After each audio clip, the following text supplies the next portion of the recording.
You are Locked On Syracuse, your daily podcast on the Syracuse Orange. Part of the Locked On Podcast Network, your team every day.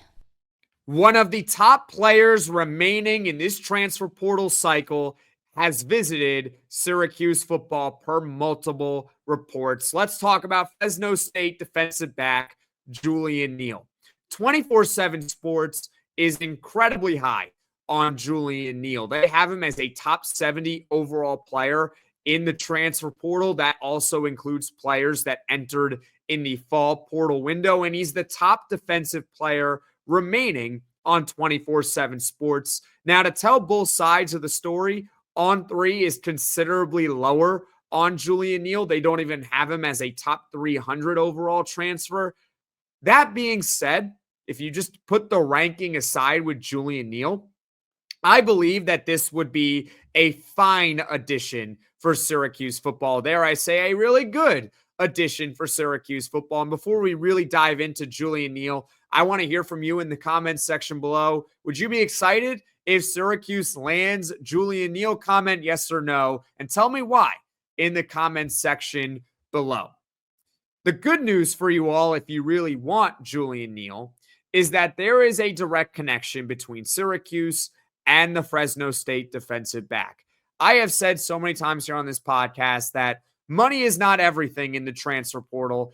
It definitely matters, but when you're in the ballpark, other things can take over. Playing time, relationships, proximity to home, all those factors can come into play when a player decides where they want to go when they're in the transfer portal.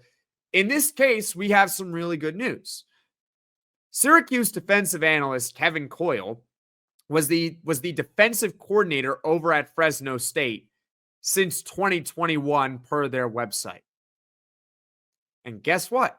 Julian Neal, as we're about to get into, has been at Fresno State since 2021. So there is a direct connection between Julian Neal and Syracuse's new defensive analyst, Kevin Coyle.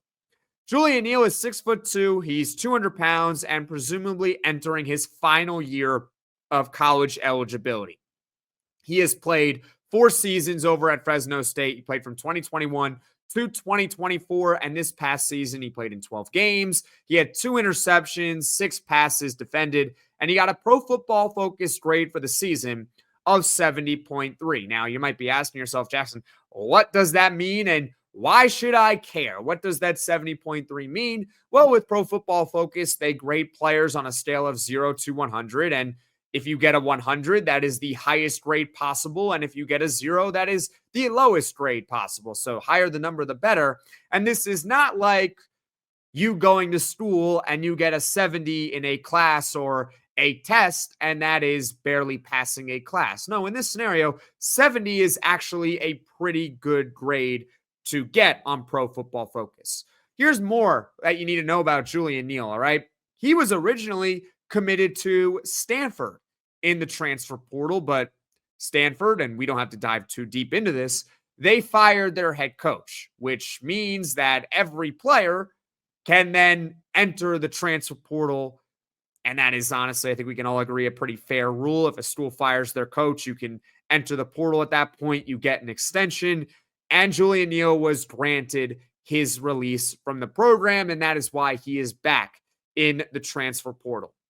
There are many reasons why he helped Syracuse football, but the main reason why he helps Syracuse is because the Orange need a cornerback. They need experience in the secondary, and they need a good player as well. And I think Julian Neal fits all 3 of those categories.